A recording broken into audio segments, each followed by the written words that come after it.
Cá Entre Nós. Oferecimento. Senac, uma nova marca. A competência de sempre.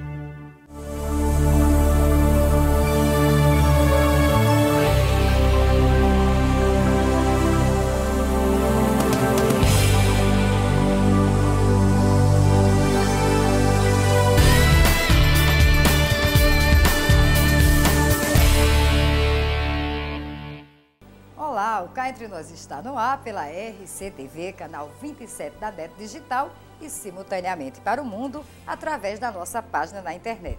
E eu, de volta ao nosso convívio semanal, tendo o privilégio da sua companhia. E no programa de hoje eu vou conversar com o pastor Hinaldo Camelo e também com o sommelier Carlos França. Alguns programas de caráter religioso e que a maioria do tempo o enfoque são recursos financeiros, depósitos em contas, para a manutenção do próprio programa. A partir do momento que você começa a girar ele, você vai começar a expandir aromas, buquês. É no quadro Interview e ainda o nosso especial de Natal para você. O Cá Entre Nós está começando e a partir de agora, eu e você, juntinhos na RCTV. Eu volto já já.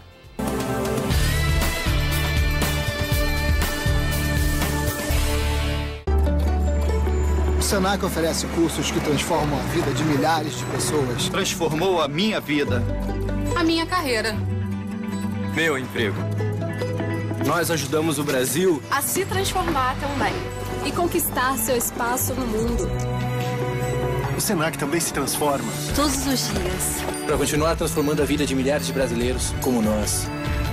Senac, uma nova marca. A competência de sempre.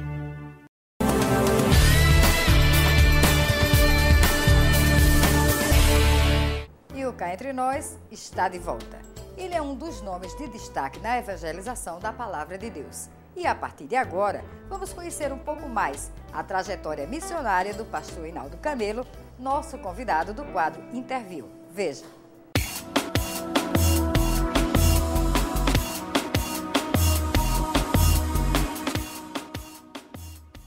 Pastor Hinaldo Camelo, seja muito bem-vindo no programa. É um prazer imenso recebê-lo pela primeira vez no Cá Entre Nós. Prazer meu, Rose, em estar participando dessa nova TV, a RCTV. Isso. De maneira que, para mim, é uma honra estar partilhando desse momento aqui com você. Hinaldo, para que eu te apresente assim, me permita chamá-lo assim, à vontade. Primeiro pela amizade, segundo pela jovialidade. É, à vontade, fique à vontade. Hinaldo, para que eu te apresente mais amplamente para o nosso telespectador, quando a tua vida se encaminhou para o reino de Deus, né? Em que momento, em que circunstância, o que te levou? Isso é interessante, porque eu sou nascido e criado aqui na cidade de João Pessoa, né, de uma família tradicional e envolvido com a juventude da época. Eu tinha 18 para 19 anos de idade, e que na realidade me fez o convite para ir a uma igreja evangélica pela primeira vez foi Cláudia, minha esposa, que na época nós começamos a namorar, Cláudia de família evangélica, né, uma família toda tradicional, da igreja congregacional, e eu comecei a frequentar, obviamente com resistências, porque você está envolvido em um outro mundo, você começa a ouvir valores aos quais você acha que são caretas para o momento que você está vivendo, mas se cumpre a palavra, porque a Bíblia diz que a palavra de Deus ela não volta vazia, e aí ela vai acrescentando e você vai então Frutificou, né? compreendendo e gera o fruto. Falando em fruto, aí eu quero saber também em que momento você, por uma coisa é você aceitar Jesus no seu coração, se converter, sobretudo reconhecer a soberania de Deus na sua vida, de Jesus Cristo como o único Salvador. Em que momento você decidiu ser pastor, assumir um ministério, sair da condição de servo para discípulo? O que te motivou? O interessante, Rose, que isso se deu logo em seguida, não houve um hiato, não houve um espaço de tempo muito distante. Porque quando eu tive essa experiência pessoal com Deus, eu tinha 19 anos de idade. E já aos 21 eu comecei a ministrar, comecei a pregar na primeira igreja batista. Não é? o pastor Estevão acabara de assumir o ministério, era muito jovem, e eu comecei então a dar os meus primeiros passos de evangelista, de pregador ali. E aí você vai sentindo o chamado, o Espírito Santo de Deus, ele vai desenvolvendo esses dons, né? Na realidade, Deus lhe dá os dons e o Espírito Santo de Deus desenvolve os dons na sua pessoa. Então eu comecei cedo, eu comecei logo 2 anos depois e hoje eu já tenho o quê? 29 anos de ministério. Em que igreja você atua? Porque você é muito convidado. Você é assim, tipo um pastor itinerante, que você atende convites, ou você tem... Porque alguém já me perguntou, onde é a igreja do pastor Hinaldo Camilo? Eu falei, eu não sei, mas vou fazer a pergunta agora. Onde é a igreja do pastor Hinaldo Camilo? Na realidade, a minha igreja é a primeira igreja batista de João Pessoa. Do centro ou aquele espaço Não, gospel? é a mesma igreja. Funciona? Ali, a primeira igreja batista de João Pessoa é uma igreja só. O espaço gospel é um anexo construído, o pastor Estevão construiu ali, para favorecer as pessoas que moram mais tem um espaço maior no também, litoral, né? E uma celebração no domingo que comporte mais pessoas, porque ainda tem a celebração no domingo à noitinha, no início da noite, lá no Templo Central, que dá-se início às 18 horas. Então eu comecei na primeira igreja batista em João Pessoa aos 19 anos. Depois de quase 17 anos na primeira igreja, eu então fundei a Igreja Batista Bessamar, que ficava ali onde era um restaurante chamado Rocas. Sim, sim. Fundamos aquela igreja Na Gemiro de Figueiredo. Então houve a emancipação. A primeira, ela passou por muitos anos sendo congregação da primeira igreja e depois então ela foi emancipada, tornou-se independente e eu fui então eleito como pastor titular da primeira igreja batista Bessamar. Quase 2 anos depois que eu estava à frente da igreja batista Bessamar, eu fui fazer uma série de conferências em São Francisco, na Califórnia, na primeira igreja batista de São Francisco, e para minha surpresa, 3 meses depois, quando eu retornei ao Brasil, eu recebi um convite então para pastorear aquela igreja. E aí passamos por um período de oração, porque o início da primeira igreja batista Bessamar nos foi muito precioso para mim e para a Cláudia.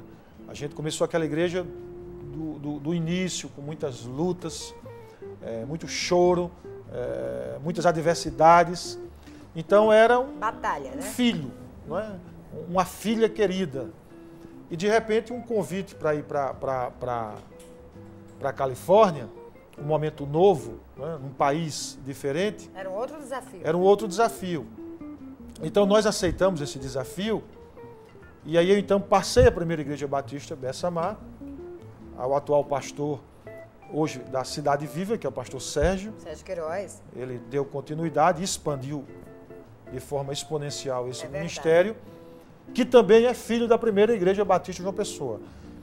Então todos nós pastores de 40 e poucos anos de idade, de 35 a 45, da grande João Pessoa, nós podemos dizer assim que a nossa escola ministerial foi a primeira igreja batista João Pessoa, através do pastor Estevão. Eu acho que todos nós temos assim uma gratidão muito grande pelo pastor Estevão e por pastores como o pastor Tomás Munguba e como o pastor Jonatas Catão, que é uma figura, enfim, que merece toda a honra de todos nós. Hinaldo, o crescimento evangélico é a olhos vistos, né? A passos largos, vamos até falar assim, porque as pessoas têm buscado cada vez mais um espaço, um braseiro, vamos colocar a igreja dessa forma, que preencha aquele vazio, porque o homem tem um vazio que só Jesus preenche, fato, né? Segundo a pesquisa do André Torreta, que é um grande publicitário paulista, ele dá o resultado da pesquisa o seguinte, que em 2021, no Brasil, 51% dos brasileiros serão evangélicos. E aí eu quero saber que leitura você faz desse crescimento, mas é no segundo bloco. E você não sai daí, voltamos já já.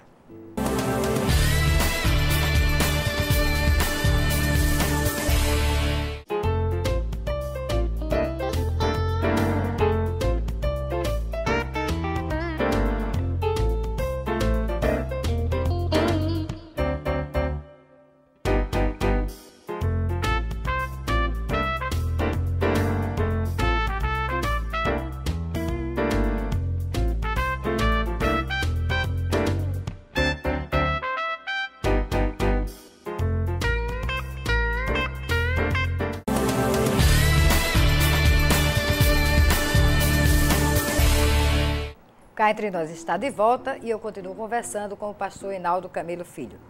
No bloco anterior, eu te pedi uma avaliação desse crescimento que aponta a grande pesquisa do publicitário André Torreta para 2021. Que leitura você faz desse crescimento? Eu acredito, Rose, que as redes sociais, a mídia de uma forma em geral, a comunicação de uma forma em geral, ela vai até apressar isso. Porque a informação hoje ela é instantânea. Não é? Eu acho que a grande maioria dos pregadores, dos evangelistas, enfim, das igrejas hoje se comunicam por redes sociais. Então, há um crescimento de fato, há um crescimento numérico, também de fato, porque é intrínseco ao homem, o homem tem um DNA da necessidade da eternidade. Então, por mais que o homem se locomova no sentido físico ou no sentido espiritual da busca da satisfação, ele sempre vai encontrar a necessidade de tudo, de sua origem, enfim, da felicidade, da razão da vida, de descobrir coisas que são inerentes ao próprio homem.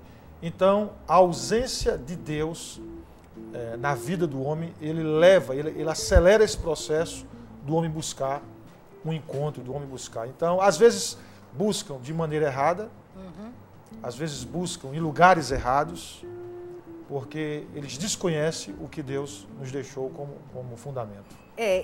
Que ele diz na Bíblia, né? Meu povo perece por falta de conhecimento. Ou não conhecia as minhas palavras. Não é, pastor? Agora, esse crescimento, ele não só nas redes sociais, como você vê, por exemplo, hoje, a diversidade de evangelizações através da TV. Porque, me desculpe, tem programas que eu não consigo assistir, eu fico até com vergonha. Né? É lamentável não ter um critério para ser aberto um espaço na TV. Me perdoe emitir a minha opinião. Não, claro. Eu me preocupo muito com isso também, porque não passa por desapercebido quando você liga alguns programas de caráter religioso e que a maioria do tempo o enfoque são recursos financeiros, depósitos em contas, para a manutenção do próprio programa. É tão caro a manutenção de um programa desses que, de forma exaustiva, eles pedem o dinheiro para a manutenção do programa e a coisa começa a se misturar com o dízimo. Assim, não. Começa a se inverter. O que deveria ser, de fato, um momento de evangelização, de levar ao povo o conhecimento da palavra de Deus, torna-se um momento de pedir, e aí as pessoas se retraem. E quando eu falo dízimo, é que eu acho também que usa muito o artifício da palavra dízimo, ok. Né, como vitrine para todo esse pedido exacerbado. O fundamento bíblico, que é o dízimo, né, está fundamentado na palavra de Deus, de forma absolutamente clara, em Malaquias capítulo 3. Isso. Mas o uso exacerbado, o uso exacerbado de qualquer coisa é prejudicial. É verdade. Falando em religião e fé, eu acho que também existe um grande duelo. Né? As pessoas confundem muito o que é religião, o que é fé, o que leva a Deus de fato. Há um abismo muito grande entre esses dois aspectos. Né? Porque a religiosidade são ritos, são rituais. O ser humano ele é levado a cumprir um rito. A fé não. A fé é a convicção plena da existência de Deus na sua vida. Então, quando você mantém um relacionamento pessoal com Deus, você conhece as coisas de Deus que estão reveladas na palavra dele, você busca Deus por aquilo que Deus é. A religiosidade muitas vezes faz com que você busque a Deus por aquilo que ele pode lhe dar.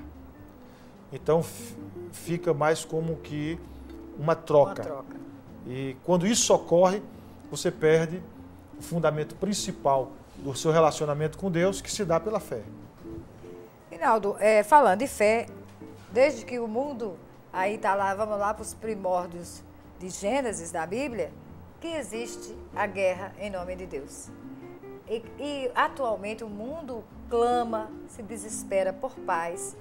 E o que eu vejo é que está acontecendo um amor esfriando de quase todos.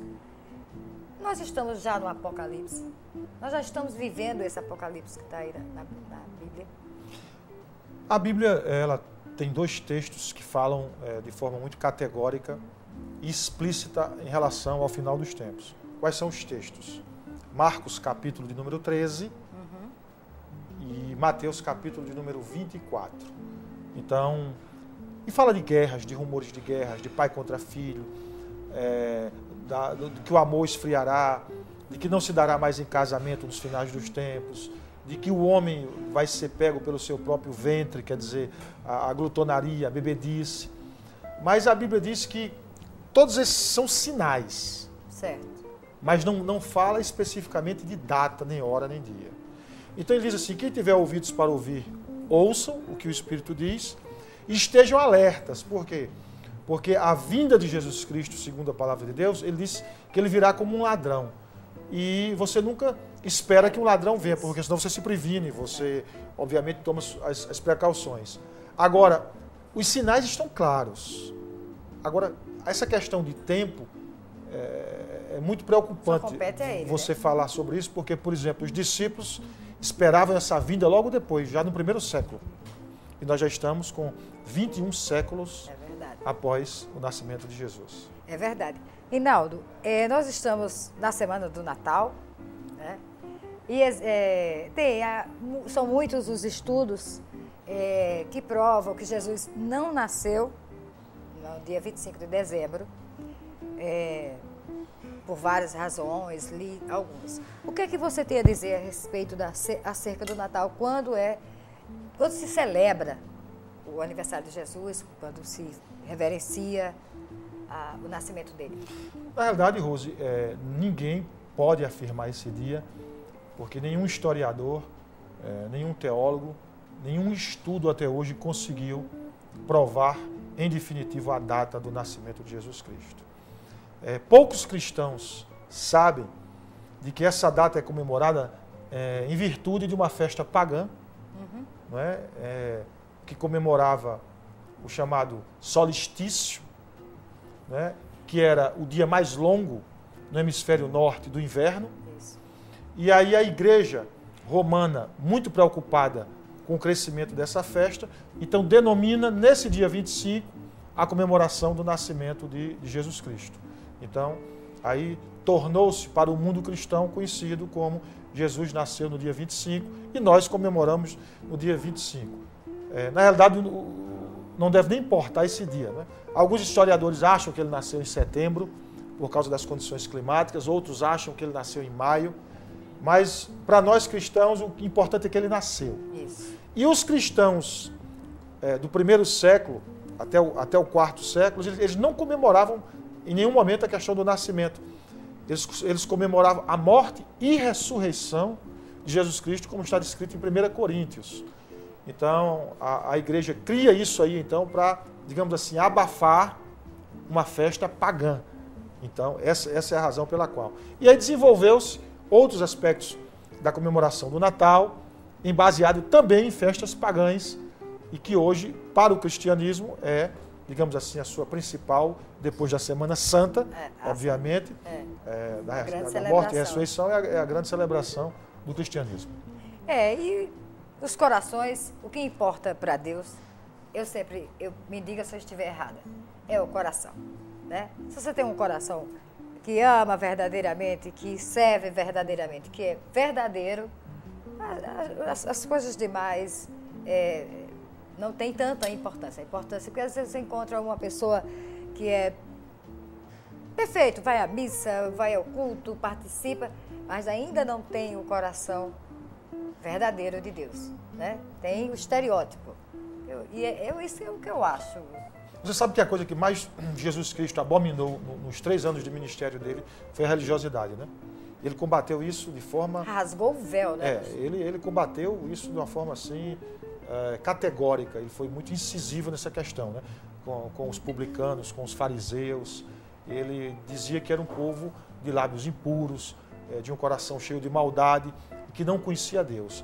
Então, verdadeiramente, quem conhece o coração do homem é Deus. E eu creio, ao longo desses 29 anos de ministério, que eu tenho presenciado, conversado, enfim, atendido em gabinete pastoral por todos os lugares onde vou, onde prego, que uma verdadeira conversão só se dá em qualquer ser humano, seja americano, russo, egípcio, quando ele tem um encontro pessoal com Jesus Cristo. Porque a Bíblia diz que aquele que está em Cristo, nova criatura é. Então a gente não consegue ser mais a mesma pessoa quando esses valores são plantados nos corações. E eu vou aproveitar, pedir para você, que nosso tempo está acabando, já intimando-o para comparecer ao Cá Entre Nós em 2013, um momento livre na sua agenda, que eu sei que é muito lotada, por isso que me sinto mais uma vez agradecida, e pedir uma mensagem a você, para o nosso telespectador, falo diretamente para a câmera, para tanto Natal como já fim de ano, enfim, um novo ano que se aproxima, e aproveito já mais uma vez para te agradecer a presença do programa. Prazer é meu. Qual a mensagem que poderia deixar para você, telespectador, para você que está nos vendo e ouvindo num momento como este aqui? Que a comemoração do Natal não seja para você um ritual religioso cristão, né? Mas que você interiorize, faça uma análise, faça uma retrospectiva do que significou o ano de 2012 para você, de suas ações, quem é você, aonde você está implicitamente envolvido no contexto de sua família, quais são as suas ações para seus filhos, para sua esposa, para seu marido, e você pede a Deus para moldar o seu coração. Por quê? Porque quando nós temos Cristo, e essa é a razão principal da nossa vida, é Jesus no coração do homem, você vai se transformando, é um processo, esse processo de santidade, de amadurecimento espiritual, de maneira que você vai entendendo que o significado maior da vida não são essas passagens, essas datas, mas um Jesus vivo dentro do seu lar, dentro do seu trabalho e principalmente dentro do seu coração, para emanar e irradiar alegria, paz, gestos que engrandeçam, atitudes que sejam nobres, e cumprir a sua missão. Porque todos nós, eu creio isso de uma forma categórica, todos nós temos uma missão aqui na Terra. Ninguém nasceu para nada, você nasceu com um propósito. E Deus sabe qual é o propósito da sua vida. Então, Feliz Natal para você de verdade. Um ano novo, 2013, repleto de paz, porque o que verdadeiramente o homem busca é a paz. E a paz que excede todo o entendimento, só Jesus dá. Amém. Naldo, bom Natal para você também. Para você também, para toda a família. Um ano cheio de paz. E o presente de Papai Noel foi meu ter você aqui. Não, para mim foi uma alegria grande.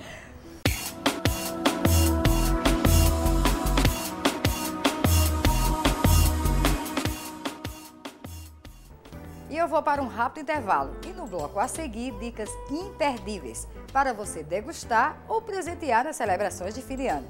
Fica comigo, volto já já.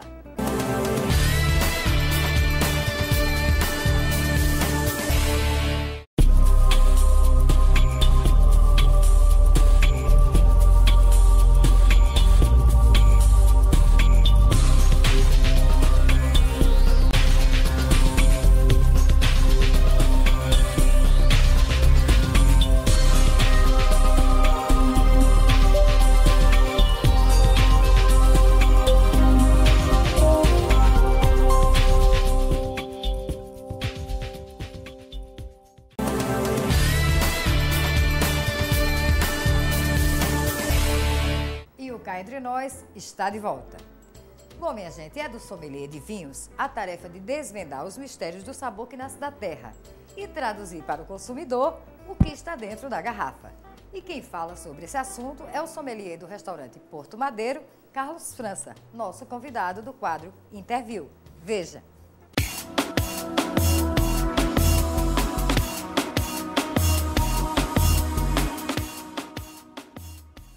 E o nosso terceiro bloco, eu tenho o prazer de receber, dando continuidade a esse espírito natalino, o sommelier Carlos França. Carlos, seja muito bem-vindo ao programa. Muito obrigado, Rose. Eu que agradeço a você por mais essa oportunidade E agradecer também pela parceria que nós temos, Porto Madeiro, com Rose O Silveira. Cá Entre Nós é que tem a honra de ter essa parceria. Olha, nosso terceiro bloco tem sabor, né? Porque nós vamos... Você vai falar de bebida, vai falar de harmonização, Isso, né? um A pouquinho. bebida e a comida. Isso. Mas antes, eu queria que você falasse um pouquinho da tua trajetória como sommelier. Onde começou? Por que você escolheu essa profissão hoje tão fundamental nos restaurantes, né? Bem, Rose, eu comecei a arte de sommelier, como a gente chama, no mundo do vinho, por uma mera questão de curiosidade. Eu sou muito curioso pelas coisas. E nos anos 90, eu tinha um sommelier italiano e ele me falou, olhou para mim e falou, você tem cara de uma pessoa que... Isso era onde? Isso era no Rio de Janeiro. No Rio de Janeiro. No Rio de Janeiro.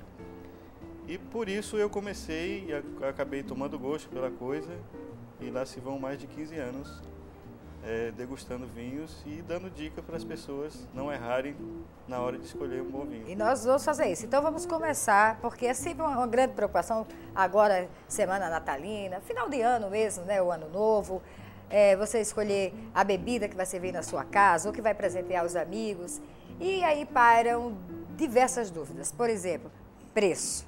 Ah, o preço é baratinho, isso não deve ser bom. Como é a escolha de um bom vinho, um bom espumante?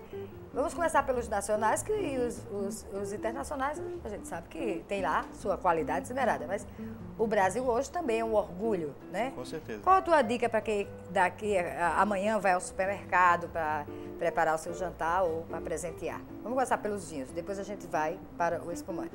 Ou você quer fazer o contrário, já que estamos com o espumante na mesa? Não, a gente pode começar pelas dicas.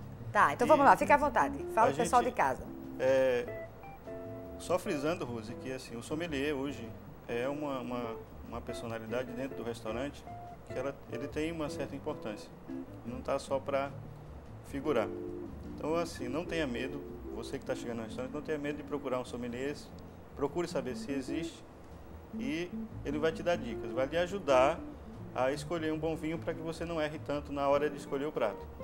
Então, partindo disso, a gente pode começar nos vinhos nacionais, que hoje em dia o Brasil, nos últimos 15 anos, tem produzido bons vinhos. Isso. Então, tem vinhos no Brasil hoje em dia que não deixa a desejar para nenhum vinho internacional. Que espumante nacional que está com preço bom e tem um sabor respeitado, por exemplo? Bom, hoje nós temos vou dar 3 dicas que a gente pode Certo. chegar na gôndola do supermercado e escolher sem medo De errar. Sem medo de errar. E pode ser um Terra Nova, pode ser um Rio Sol ou pode ser um Salton. Esses 3 são 3 espumantes nacionais. Você pode escolher sem sombra de dúvida, você não vai errar. Vai agradar tanto a homens como mulheres. E todos esses têm uma linha doce. É isso que eu ia te perguntar. Você pode escolher ele tanto o Brut como o Suave, que é mais indicado para mulheres. A maioria, eu não estou nessa maioria não, eu sou adepta do Brut. Mas a maioria prefere o mais doce, né, o demi-sec, porque diz, é mais docinho, vai Isso, e o bebendo que é mais mais. indicado também, Rose, para quem está começando a Tá tomar iniciando, gosto né? pela arte do vinho. E é interessante porque hoje, Carlos, você vê aqui no restaurante Porto Madeiro que tem um cardápio de vinhos muito interessantes e o menu, como diz, fantástico, né, para fazer essa harmonia da bebida com a comida. Muitas mulheres, grupos de mulheres, né, elas se reúnem para tomar vinho. Exato. É aí onde o sommelier tem uma presença fundamental. Exatamente. Porque assim, nós temos, no mundo do vinho, nós temos mais de 2.000 uvas. Só que nós trabalhamos corriqueiramente com 15 uvas que são as mais tradicionais dentro do restaurante. Dentre elas, a gente pode citar 5 tintas, que é a Cabernet Sauvignon, que é a uva mãe das uvas tintas. Depois vem a Cabernet Franc, Malbec, Merlot e Carmenère. Certo. E nas uvas brancas, você pode citar Chardonnay, que é a uva rainha das uvas brancas.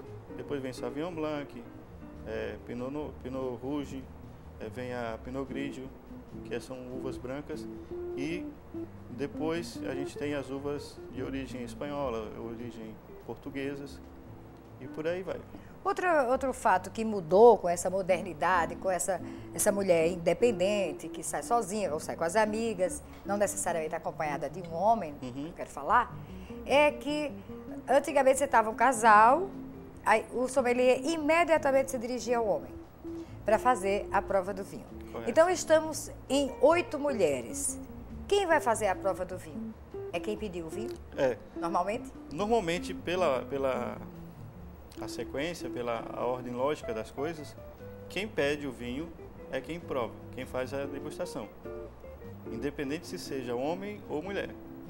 Então, geralmente, quem pediu o vinho, essa pessoa é quem vai fazer a degustação inicial dele. Se você sentar acompanhada de um homem e você pedir o vinho, então você vai fazer a prova do vinho. Isso serve para o espumante também? Para o espumante também. E se o contrário também, se o homem pedir, então a prova quem vai fazer é ele. A não ser que ele dê essa honra para você. E tem uma história assim também de colocar a rolha no pratinho do lado? Isso são normas de etiqueta, né, Rose? Que você, a partir do momento que você retira a rolha, na rolha já identifica várias coisas o aroma, do vinho. Né? Pela rolha você pode identificar se o vinho está bom, se o vinho está decrépito ou não. O rótulo também é muito importante, não é, Carlos? É importante. No rótulo ele vem descrevendo a qualidade do vinho, o tipo da uva, a safra. Então o rótulo é o conteúdo do que tem no vinho. É a bula explicativa. É a bula explicativa, é como se fosse uma bula de remédio. Olha, nós estamos aqui com um espumante rosé que faz um casamento perfeito com esse carpaccio de salmão. Carpaccio de salmão. Quer dizer, se você chegar aqui, vamos só carpaccio. O que é que eu vou beber?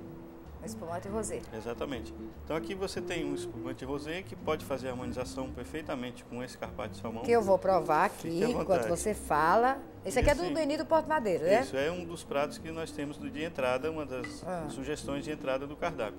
Certo, vai falando aí. Além desse rosé, você pode estar fazendo... Outra opção, se você não, por exemplo, não gosta de espumante. Se você não gosta de espumante, a gente tem a carta de vinho da parte de vinhos brancos. E aí você o vinho pode branco também vai bem. Um Chardonnay, um Sauvignon Blanc. E você pode escolher entre vinhos nacionais ou vinhos chilenos, que tem boas castas. Vou provar agora o espumante.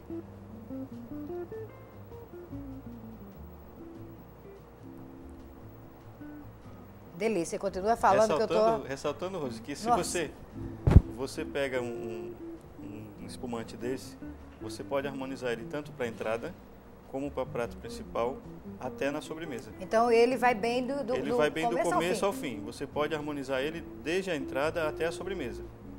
Então, foi muito bom você tocar nesse assunto, porque eu tenho esse problema, né? Eu começo com espumante e vou até o final. Eu sei que tem alguém em casa que também é assim, que não gosta de trocar, né? E é bom saber que ele vai bem, né? Que ele casa sabores, né? Exatamente. E aí você tem que ter algumas noções lógicas de que um espumante rosé, se você pedir uma carne com molho muito forte, ele não vai muito bem. Mas aí você, escolhendo um prato de uma carne branca, um peixe, um salmão, ou até mesmo um frango, você pode harmonizar perfeitamente. E no final você pode finalizar até com um petit gâteau.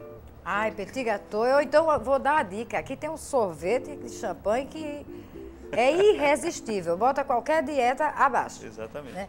Agora nós vamos mudar, vamos provar outra delícia que também está no cardápio da casa. Nosso Natal está chiquérrimo aqui, hein? Essa, na verdade, Rose, é surpresa para nossos telespectadores. Eu vou convidar Zé Lins para trazer, que são 2 pratos que estão no nosso menu de Natal. Já agora. Obrigada. Nós vamos mudar a bebida também? Vamos mudar a bebida. Então, gente, tá uma delícia que eu vou dar mais um gole. A gente vai mudar a bebida, vamos partir para um vinho branco e um vinho tinto.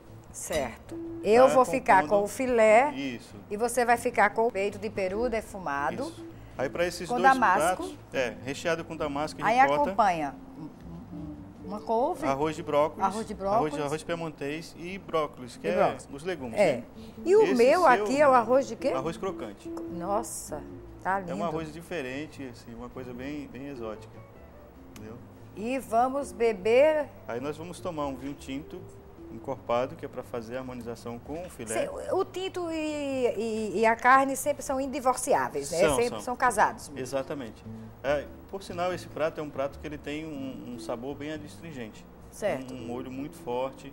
Então ele exige um vinho mais encorpado, que tenha mais personalidade, que tenha mais corpo. Um vinho que fale por si só.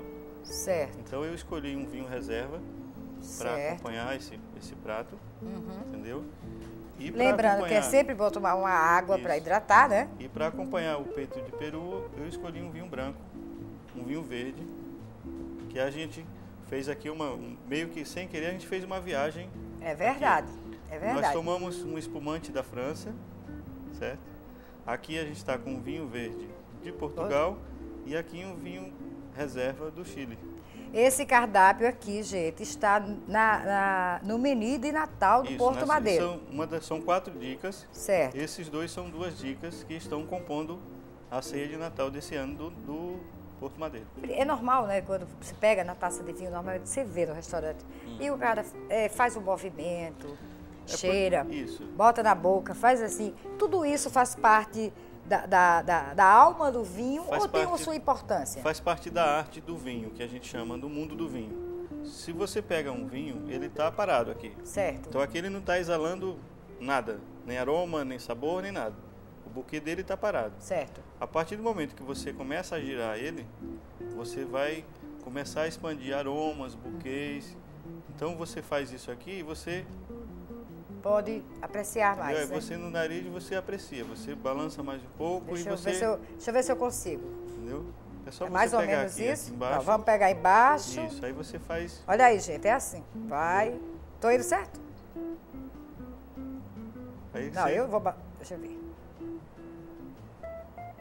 Tem uma coisa chamada tanino, não é? Isso, que o tanino é forte. Esse tem um tanino forte, é um vinho que tem um corpo muito forte, é um vinho que tem personalidade, um vinho que tem madeira, tem tostado, tem mel, tem um pouco de couro molhado, se você vai sentir depois. E isso tudo você consegue descobrir só girando a taça. Então, isso é importante. Não é frescura, como a gente fala, fala, que né? Frescura, quer dizer que... Porque parte... tem o enófilo, tem o enólogo e tem o enochato também. Aquele que pega o vinho e tem que fazer 1000 coisas, todo mundo taxa logo enochato, né? Exatamente. Então, mas aqui a gente não está para enochato, né? Eu estou assim, algumas dicas para você não fazer feio na hora de pedir um vinho ou não fazer feio na presença de um amigo, de quem seja a companhia. Bom, aqui no Porto Madeiro, é só procurar Carlos que tudo vai dar certo. Carlos, eu quero te agradecer. Obrigada por tornar o nosso programa de Natal tão rico em culinária, tão rico em sabor e bom apetite. Eu quero te agradecer também, Rose, pela parceria. Espero que a gente continue no ano que vem. Se Deus quiser. E fica aí a dica para você que está em casa, venha ao Porto Madeiro, me procure e a gente vai fazer muitas parcerias aí. Quem quiser aproveitar a ceia de Natal, vem aqui. A gente está aberto a partir das 18 horas? A partir das 18 horas, a ceia de Natal até a meia-noite. Carlos, e vamos brindar um feliz 2013. Que venha 2013.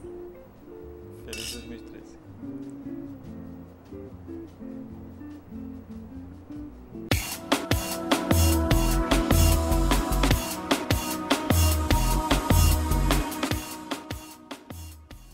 E eu vou para um rápido intervalo. E no bloco a seguir, nosso especial de Natal para você.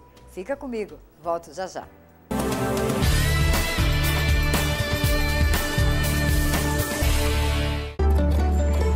O Senac oferece cursos que transformam a vida de milhares de pessoas. Transformou a minha vida. A minha carreira.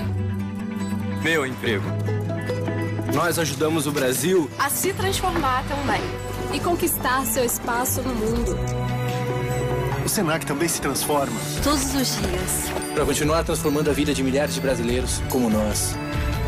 Senac, uma nova marca. A competência de sempre.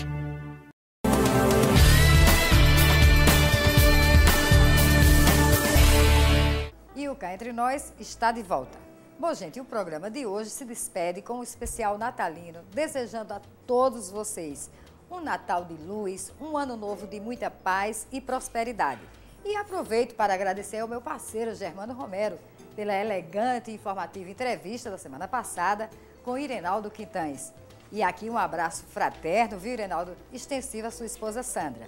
Fique com o nosso especial e eu espero você na próxima terça-feira, às 22 horas, aqui na RCTV. Do seu jeito e para você. Até lá, se Deus quiser. Tchauzinho. Um clima de sonho se espalha no ar. Pessoas se olham com brilho no olhar. A gente já sente chegando o Natal. É tempo de amor, todo mundo é igual. Os velhos amigos irão se abraçar. Os desconhecidos irão se falar. E quem for criança vai olhar pro céu, fazendo um pedido pro velho Noel. Se a gente é capaz de espalhar a alegria, se a gente é capaz de toda essa magia, eu tenho certeza que a gente podia fazer com que fosse Natal todo dia.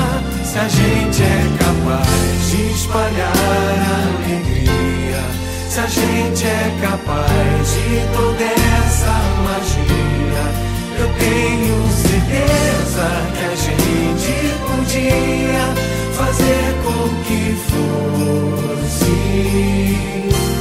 Natal todo dia.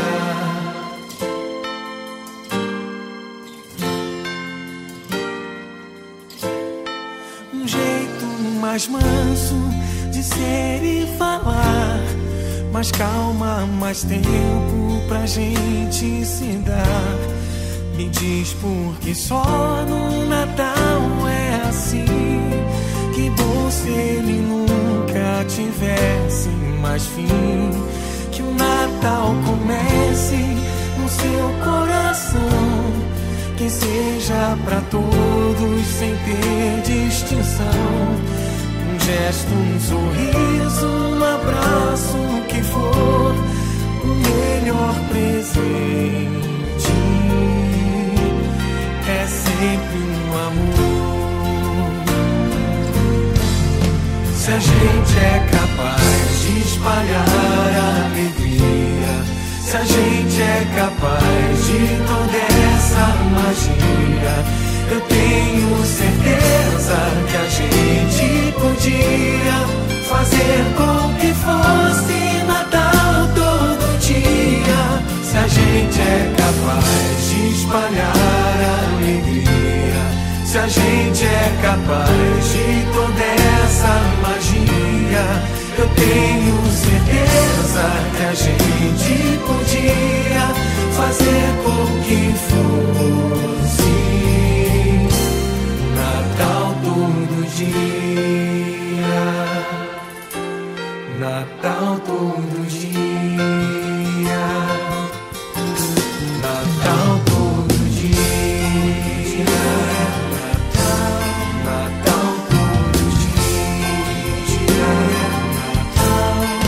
Natal todo dia. Natal todo dia. Natal todo dia. Cá entre nós. Oferecimento. Senac, uma nova marca. A competência de sempre.